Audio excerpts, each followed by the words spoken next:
I just wanted to say thank you. Thank you for your service. I researched you. I saw your record. Thank you for your service. Oh, man, thank you.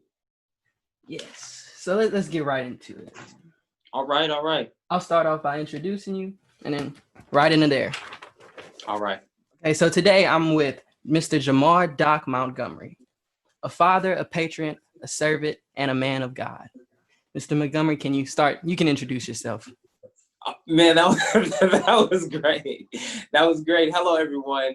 My name is Jamar Doc Montgomery, as he said. The one thing that I am the most proud of is being a man of God, and second, being a father. So thank you very much for having me on this show, on your show, and on this interview. I'm running for United States Senate for the state of Louisiana, and I'm looking forward to the opportunity to serve in you, and also setting an example for other young people about how they should be involved in their government and why it's important for them to be involved in their government. Sounds great. So let's get into the main issues of today. Right now, we're in the middle of a pandemic with COVID. Healthcare seems to be in shambles. People are confused. What are your thoughts on universal healthcare as people's jobs are being affected, income is being affected, and we know sometimes healthcare is not always the most affordable thing for all people? Well, I think that universal healthcare is extremely important. As somebody who has lost their healthcare, it's been a challenge trying to get healthcare again. And it's crazy because now what we've seen with COVID is just how inadequate current health insurance is. And what do I mean by that? I found out actually 2 days ago that I tested positive for COVID back in July 9th, right? So it took me 2 weeks in order to even get my results. So that's an issue, right? And thank God that my symptoms were very mild, right? But what about the people whose symptoms weren't mild? Or what about the people who also had other health issues that were not able to get the health care that they needed due to COVID?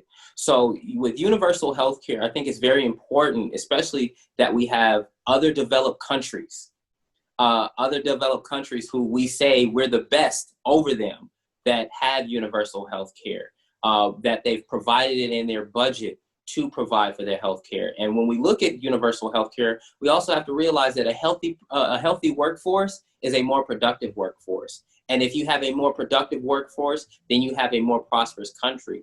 And we cannot make the separation between providing healthcare. The same way that we provide healthcare is the same way that we provide national defense. We see that national defense is important. So why shouldn't we also provide for not only the safety of our people, but also the health of our people? Right.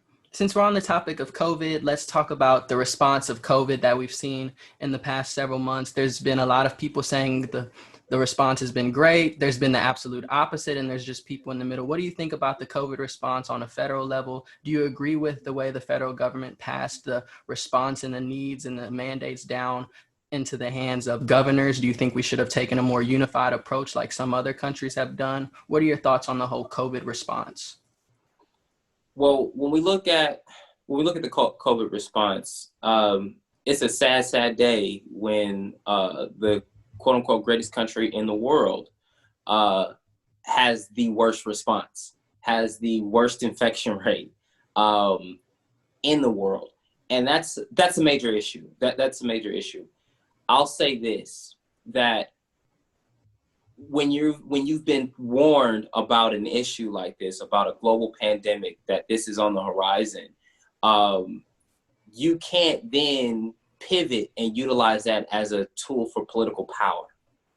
And that's been my main issue, is that we have utilized, our country has utilized COVID as a political tool to advance political gains. And you're playing with the health of the people. And that's wrong. That goes against what we stand for. That goes against our ideals.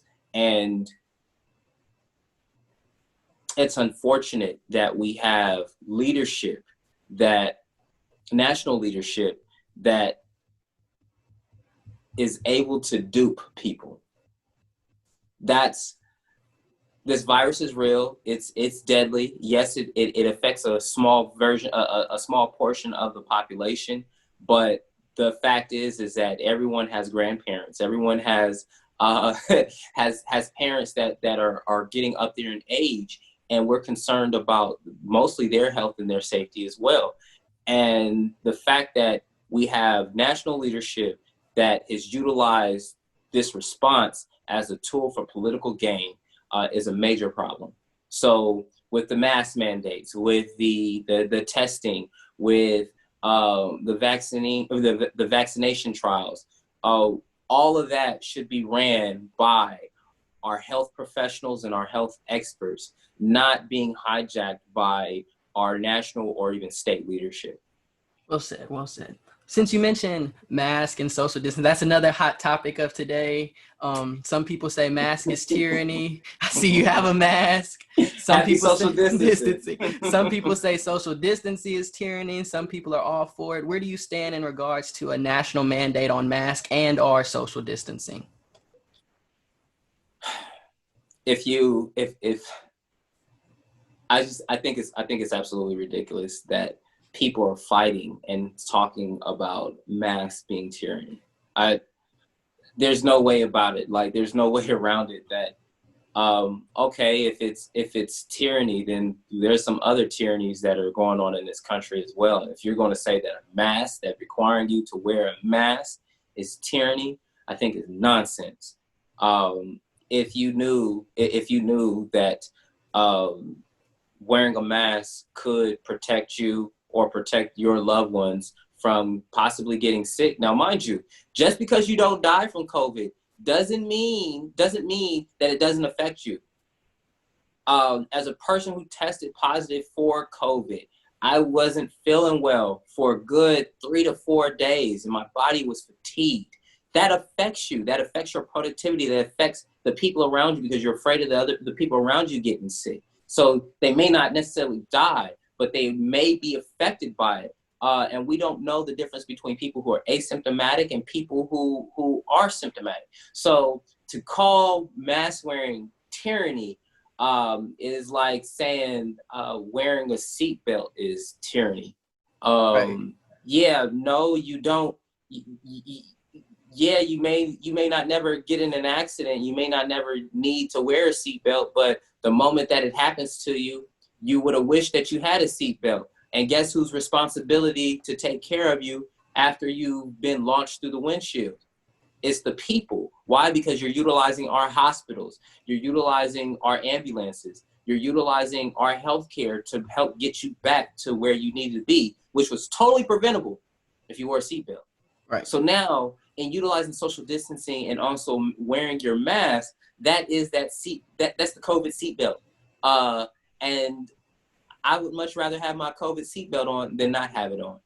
Right. You mentioned hospitals. Another thing, hospitals are filling up. Definitely here in Louisiana, I see all over social media and also statistics as well showing that even hospital staff members are saying we're filling up. Hey, we need some help. I see people going to one hospital and they're being transported all the way somewhere else. You know, what would be your response to that? How would you make sure our hospitals and also our workers in the hospitals are taken care of? Would you support triages in government-run facilities or local-run facilities, or would you put pressure on mayors to say, hey, use one of the buildings that you own and operate and set up a triage to get non-infectious people out the hospital and open up a room? I think that we're in a place where we're having to rethink a lot of models. Our healthcare system being one of them. I think that if we move to more clinic-based treatment and more preventative care and preventative clinic treatments, that would help alleviate some of the issues that we've been having with COVID exposure and still being able to provide those health services without sacrificing cleanliness, without sacrificing sanitation. But really, what we've been trying to do is separate those with compromised immune systems and preventing them from being at risk of catching COVID for just having to go to the hospital. I think that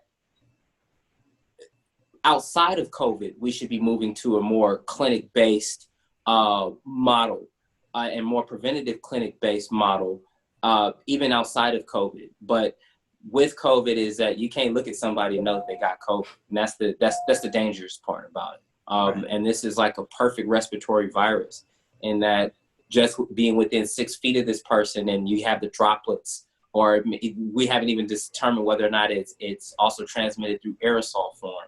So I think that COVID is forcing us to rethink a lot of ways in which we provide health services, but not only health services, but education and other. Right. So speaking of that, since, you know, it's almost like we're having to reinvent the wheel, in other words, of the economy, education. What are your thoughts on school reopenings? How do you feel, should schools be almost forced to reopen? And also, should the federal government be allowed to take funding back or use that almost as a bribe to say, if you don't open your schools, we're not going to give you the funding that we've given before? Well, you're forcing the American people to choose between their health, their health and their education. Even better, you're forcing the American people to trust their government, or trust their government who doesn't know enough about this virus, and what's expedient. What do I mean by that? Well, we know that kids, let alone adults, have challenges. Adults have challenges social distancing. You can't get adults to social distance. What makes you think that you're going to get a 6-year-old, a 5-year-old, an 8-year-old, a 10-year-old, a 12-year-old to social distance? And kids are little incubators, little germ incubators.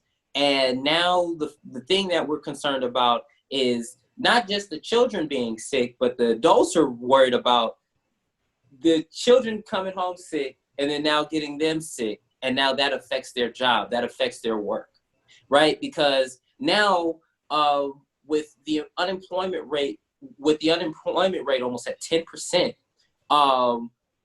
people are losing their jobs. And whenever you have high unemployment, that means that you have high job insecurity. So what does that mean? That means that if your child is homesick because they caught COVID at school, now they're coming back home to you, you're sick, and now you're possibly off of work because now nobody wants to catch COVID. And 2, you're out of work. Is your employer going to keep your job for those 3 or 4 days, or for those 14-day quarantine period that's required? That's the issue. And so if we're going to deal with the opening of schools, what we have to do is have the proper safeguards and safety nets for those who are required to go to school. So if you're going to require for the schools to open, then you also need to have a plan in place for what happens to the parents just in case they catch COVID. But we don't want to do that. All we want to keep having are these piecemeal pieces. Oh, okay, well, we're going to put this in and that works. We're not thinking about the virus and thinking about how it affects our economy and how it affects our world from A to Z. So yes, if I'm sick, I'm not able to work. If my kids are sick, they're not able to go to school. But we have exposed so many issues within our education system and our health system and within our economy that we really have to re-engineer and rethink it and re-engineer it. So I think that it's wrong that we force schools, that we're making the basis of school openings, that districts are having to choose between, oh, well, if we don't open your schools, you don't get federal dollars. That's a major issue because that's now, it's your tax dollars. Those are your tax dollars that are being withheld from you. And anybody who's going to withhold your tax dollars from you is showing you tyrannical behavior and dictatorship behavior. Right. So as far as the economy and workers, like I mentioned earlier, people's income are in shambles. Some people don't know how they're going to make a way to pay bills and various things. Do you think that there should be some type of moratorium on evictions? What do you think? What kind of stimulus packages would you support, if you would support any more? Also, and as far as our essential workers, would you support paid leave for them? They've been going hard for the past several months. Truck drivers, hospital workers, grocery store workers. And I've seen Walmart in the past day are just going to give them one day off, and to say they've been going hard for us. Without them, we wouldn't be able to do half the things we do. So what would you do for them?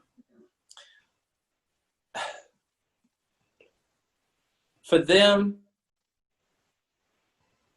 I put a lot of responsibility on the companies. Here's why.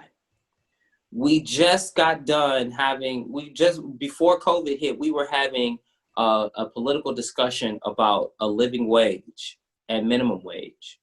And how is it that we allow a company like Walmart to underpay its workers, and then when COVID hits, we realize that these people are actually essential. So there is a lot of responsibility on the companies, and instead of us as the federal government subsidizing the underpayment of subsidizing a multi-billion-dollar corporation not paying or underpaying its employees, we need to put more onus on the companies to pay their employees a living wage, so that yes, you are essential. You are essential, but we're paying you enough so that you're not living paycheck to paycheck. When we look at statistics, 40 to 50% of families are living month to month. Or let me rephrase it, that a $500 emergency would wipe them out completely. 40 to 50%, that's 1 out of every 2 families. So if we're going to look at what's truly essential, right? I would say that the essential workers, yes, they are the people in Walmart, but I would say that if my water stopped working, that person is essential. If they stop taking out my trash, those people are essential. In our court system, I'm a public defender, and we were required to come to court and advocate for our clients. So now, how do you determine what's essential? What's essential is what will allow this country to keep going in case there is a natural disaster. And I asked the question, if you are worried about your employment, how are you going to have money to spend at Walmart or spend at Target? So it really requires for us to rethink what truly is essential, and forces us to revalue certain people in our economy that we normally would look down on, or that we would ridicule. So someone that's working at Walmart, who determined that Walmart was essential? Who determined that one business is essential versus another business is essential? And then this should also open up the American people's eyes into what's truly important to America and what really fuels America. Okay, well, if Walmart and Target are able to stay open, well, what about the small business person that also supplies certain needs?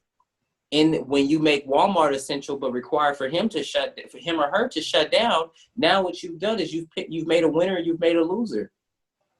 And you've taken the power away from the American people, because now the American people are more dependent upon a multi-billion-dollar corporation that imports products from China. And we talk about bringing manufacturing home. We talk about jobs. And here it is if we're bringing in cheaper products from China, what does that do to the American worker and American jobs? Some good points to make. So another hot topic of today, besides COVID, is another word that starts with a C, Confederate Monuments. I would say today that we're almost in a modern day civil rights movement. Legends like John Lewis are passing away and new legends to be are coming up. What are your thoughts on the removal and/or relocation of Confederate statues off of government grounds? Why would you say that we, just go ahead and say it, brother, we are in a new civil rights movement. We are. This is where it's here. It's been here. And I've been involved in several protests regarding the Confederate monuments. My initial thought was keep the monument there, but tell the real history. Tell about all the people that they raped, all the people that they maimed, all the people that they beat, all the people that they enslaved. Tell that. You're Right. gonna Tell the say whole that it's story. history. Tell the whole story. Right. Tell the whole story. Tell the ugly truth about these people. But I'm also flexible, and what I mean by that is that if there are major calls for monuments to be removed, that's fine. I'm with the people as well. Here in Caddo Parish, our monument, the Confederate monument is right in front of the courthouse.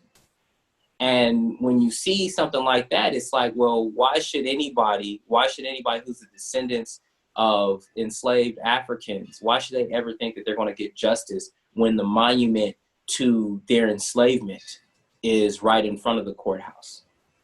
So I'm all for removing the Confederate monuments. There, like I said, there was a protest here in Shreveport, and there were armed counter protesters that showed up to a peaceful and unarmed protest.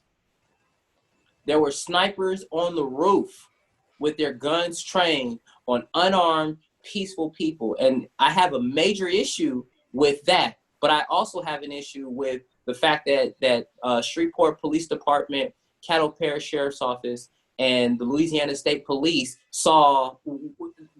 didn't protect us. Didn't protect the people that were there. When I got there, when I got there was after everyone had showed up with their firearms, and then instead of being faced towards the people who were the agitators and initially came over and started ripping up peaceful protester signs, they were faced towards us. Now, if someone's a threat, as a police officer, you're going to face the threat. You're not going to have your back towards them. So the fact that they were facing us let us know who they thought was the threat was. And that was unfortunate. That was it, to see that even in protesting the Confederate monument. And the question that you have to ask, was slavery evil? If slavery was evil, then we shouldn't be celebrating or having a monument to any of these men or what they did. Now, mind you, it's history. You'll never erase that.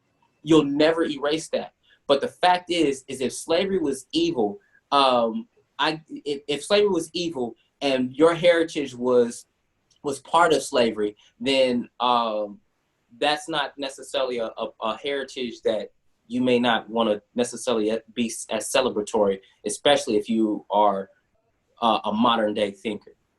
Right. And I mean, for some people, I feel that as if they even contradict themselves. They bring up their Christian beliefs and their theology and their ideology.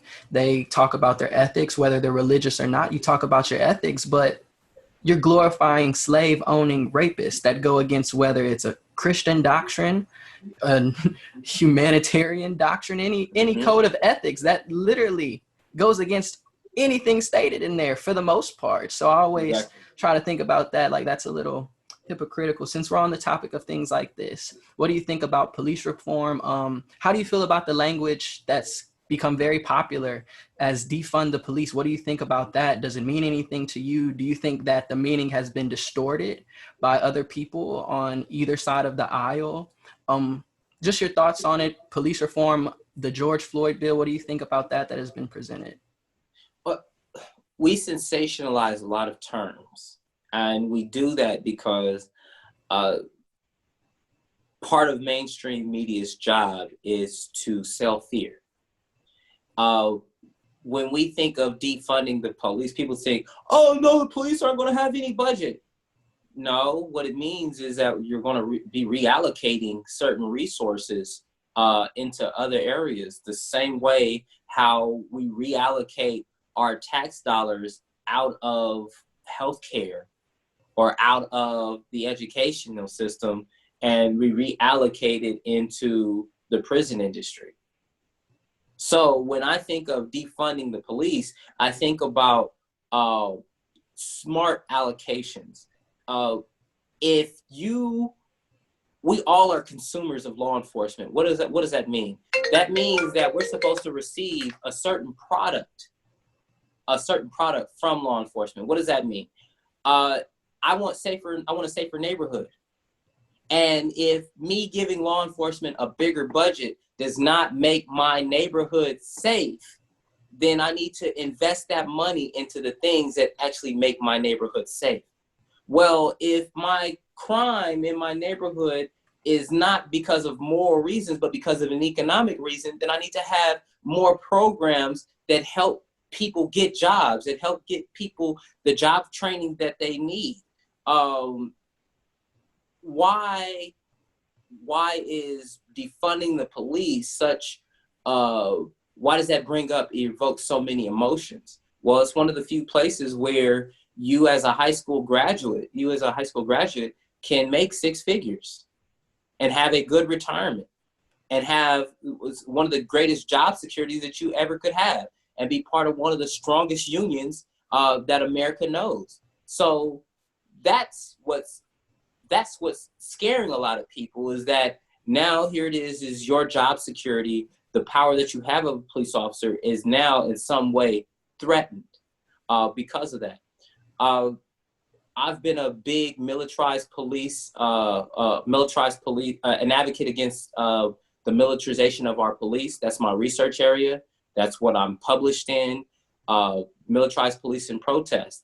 And so part of what we're seeing, especially in Portland and what we're getting ready to see in Chicago, is the use of militarized police on city streets.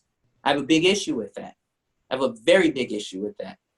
Reason why I have an issue with it is because now if you're going to have your police looking like soldiers, if soldiers in Iraq did the things that domestic law enforcement does, they'd be sitting in Leavenworth right now. So you give them the power, you give them the tools, but you give them no accountability. There is little accountability in how they utilize that militarized equipment and how they brutalize people. The name of my paper is Militarized Police and Unpermitted Protest, Implementing Policy that civilizes the police. Our police are civilians. They're not military. They are civilians. And that's what we should always remember. So with police brutality, I think that there needs to be a whole lot more accountability. Some of the issues that we see is with the Civil Service Board, with the investigatory process, with the qualified immunity, with the reasonable police officer standard that was judicially created. So there are a number of things when you're talking about police brutality. It's a very complex subject, and we should be providing for our citizens. Should never be afraid of their police. No citizen should be afraid of their police. And that's what hopefully I answered your question. Yes, sir. I agree with that. As far as prison reform, I think our prison system is horrible. It's not rehabilitative. You can go there for 2 months and you'll be dead for the rest of your life. What do you think can be done about, I know you'll be a U.S. Senator, but what do you think can be done about prisons? I mean, prisons should be rehabilitative for certain people. And of course, there'll be opposition to that. Like everybody that wants to go there will not want to be rehabilitated. But you can say the same for school. Everyone that goes to school doesn't want to learn. So what are we going to do for those people who have messed up? You know, maybe they had some weed in their pocket and they just made one bad decision. We should not give up on them and put them in a system that'll kill them for the rest of their life. What are your thoughts on prison reform and how can we improve rehabilitative measures to get those people back in society? Well, by the time somebody gets there, by the time that somebody gets to prison, they've already been through the entire legal system. I'm a big advocate for ending juvenile incarceration, right? In Louisiana, for every kid, 50% of the kids who enter into a secure detention facility, the kid prisons, a secure detention facility ends up right back in their custody within 3 years. So in the juvenile system, it is it's designed for rehabilitation, but it shows us that whenever we put kids in secure detention facilities or we incarcerate them, that they have a one out of two of them will be back in 3 years. That's a problem.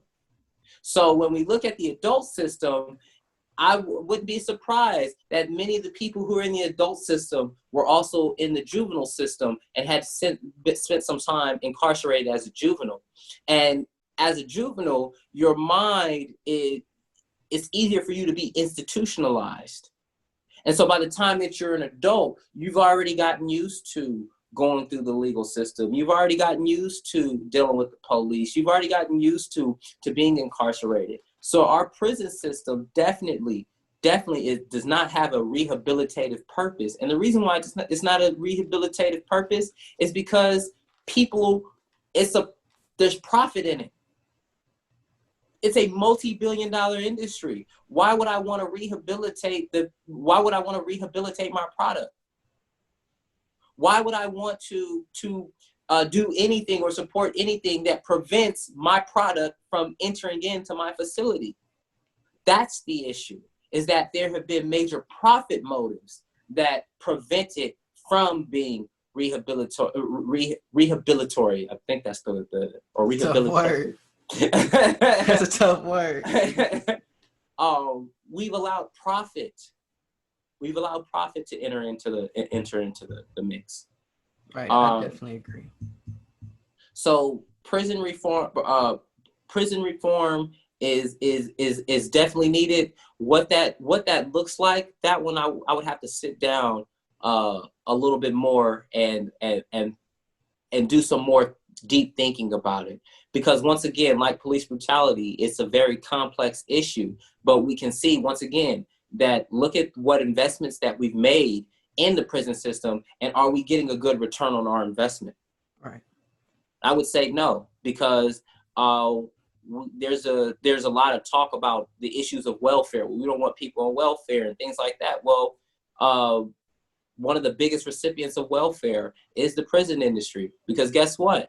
You have to feed these people. You have to clothe these people. You have to provide security for these people. And you mean to tell me that once they get out, that they are at a higher chance of being back dependent on the government through the use of incarceration?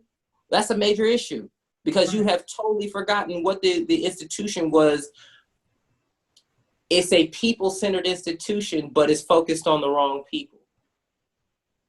That's okay. So those are my thoughts on that. That's a great point to make. What do you think about the cash bail system? Should we have a cash bail system? I've seen some talks about that coming up lately, about just some people like, no cash bail system. We shouldn't have people pay money to get out if they haven't been convicted. What are your thoughts on that? Our system says innocent until proven guilty. And cash bail was designed, well, it has its racist roots. Let's deal with the more modern day. If you have someone who is able to leave the country or leave the vicinity or make it difficult, you don't think that they're going to come back, right? Well, the cash bail allowed you to be incarcerated, and it hit you in a financial way where you don't have any other means of being able to leave. Cash bail we need to get rid of it, and if we're going to have it, it needs to be in only very specific cases. Personally, I believe that financial crime should be one of them, where we still have a cash bail system. Those are my thoughts on that. It's a tax on people who usually don't have the means to defend themselves, and it's a drain on the economy. Yes, a certain industry does well, but what about the greater people and greater society? Does it benefit greater society? And that's how we have to start thinking about these issues. Good. So we've talked about a lot of issues. We've talked about healthcare. We've talked about police brutality. We've talked about all type of stuff. You've even done a great job, but I had some questions written down and you automatically went through it. So that was great. I didn't even have to ask some of that. But what do you think about the environment we live in? we've talked about the people, we've talked about how we live, but what about our environment and the likes of the Green New Deal, or even finding alternate sources of energy? There's no doubt that climate change is an issue, whether some people want to accept it or not. Climate change is an issue. We need to take care of our environment as a people. We have one world, and it only happens once. It's like your life. You only live once, and we only have one world. What can we do now to improve our environment for generations that come after me, my kids, my grandkids, and such? What are your thoughts on better renewable resources and using what we have? We're in a great era of technology like never before. We're seeing solar power, more water power, electric cars. We're just seeing great innovations, but how much more innovative can we be to help our environment be better? We need to be moving at light speed with protecting our environment, right? Our children, we and our children shouldn't have to breathe in air full of chemicals. As you know, along Airline Highway, is known as it down between Baton Rouge and New Orleans. There's a section known as Cancer Alley because of the high incidence of cancer as a result of the chemical plants that are there. And then some people have issues with me saying that, but it is what it is. Right next to Southern University in Baton Rouge is one of the top 5 in the nation and top 10 in the world largest refining plants. Right next door to Southern University. And you mean to tell me that there aren't chemicals there? The fact is that every now and then the air starts smelling weird around Southern University. And that's because of the chemicals that are released into the air.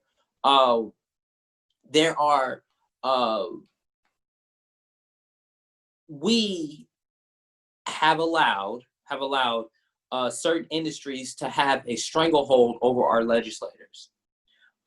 There's no reason why Louisiana shouldn't be invested in hydropower with the mighty Mississippi and all of these lakes and rivers that we have, capturing some of that energy.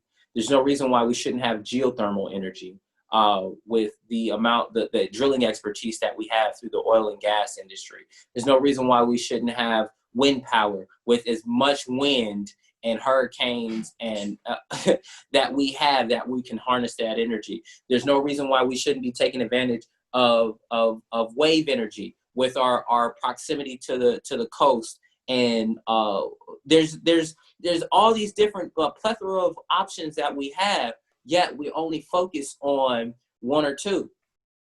Solar energy is another one. I think that we have to make smart investments now to ensure that Louisiana's future and the future of America is solidified. So, no, you may not have the 100,000 jobs in solar or in hydro or in geothermal right now. But if you make the investments today, 15, 20 years from now, the 100,000 jobs in each one of those areas will appear because we've made those investments early. And we've also provided ourselves as a leader in green technology. Our environment is so important, and part of engineering is utilizing our environment and manipulating our environment in a smart and responsible and renewable way. Just in Louisiana, we have an issue with subsidence, where the water is encroaching. The water is taking back parts of Louisiana. The map of Louisiana that we see on the United States is not what Louisiana actually looks like. And so there are things that we have to address, because otherwise our cities are going to start being underwater. Those are real issues that we have not addressed, or we're too afraid to address because of how much it's going to cost.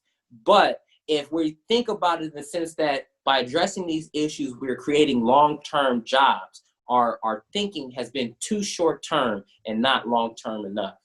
Right, you made a good point. Yes, it's going to cost. And I mean, the longer we wait, the more it's going to cost, because the worse it's going to get.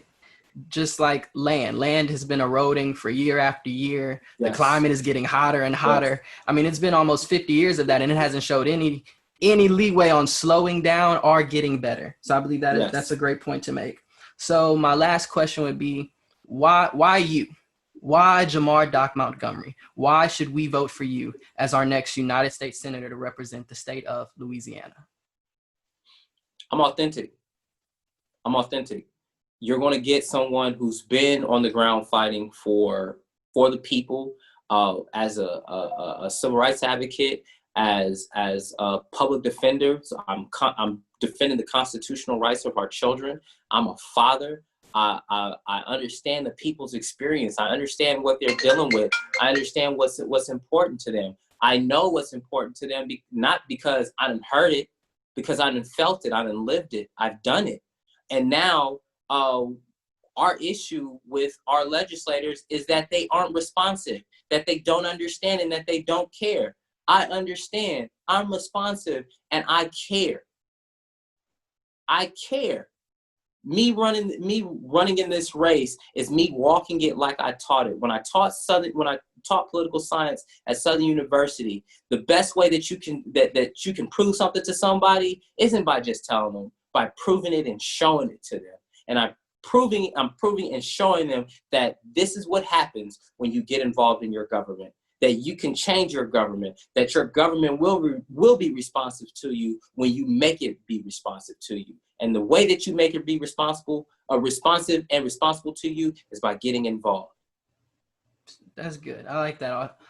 Being authentic is very important. You know, being for the people is very important, and showing it. You mentioned that actions do speak louder than words. I just want to say thank you for joining me. Thank you for accepting the invite. And again, thank you for your service to our country.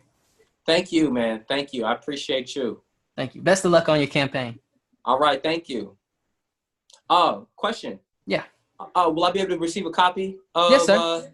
Perfect. Yes, sir. Perfect. Thank you, man. No problem. Be blessed. Thank you. You too. All right.